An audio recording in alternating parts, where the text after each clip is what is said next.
Madinadan menga bir xabar keldi. Alhamdulillah.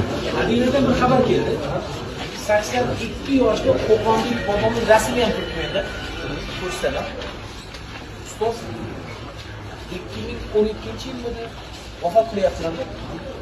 Keyin bir mahali farzandlariga telefon kelyapti, Baqiyaga ko'milyapti-da kishi.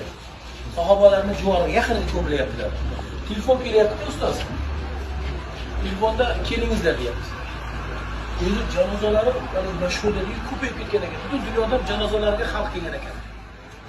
Keyin borsak dedilar, o'sha masjid ahli chaqirdi, ko'ringlar deb, o'zi odatda boya hozir Imom Malikda aytdik-ku. Ma'lum bir muddat kutiladi, 3 yil ekanda u. Eng oz 3 yil. 3 yildan keyin ochilar ekan. Agar murda chirib, suyak bo'ldi, surib qo'yilib yoki nimadir ularda o'zini o'sha qonuni, keyin yangi jasad qo'yiladi.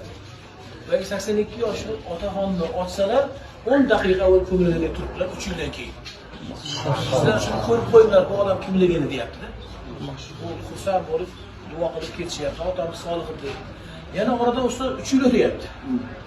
Yana 3 yildan keyin ochilyapti. 6 yildan keyin ochilyapti.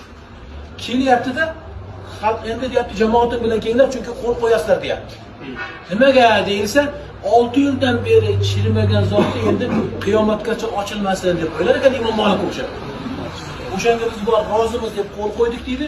O'sha bobomizni ko'zimiz bilan ko'rdik. O'sha bola bilan men internet orqali gaplashdim. Hali bizga yana aloqa Abdusamad degan otamiz shu vaqtida shu Qo'qondan ketgan ekanlar.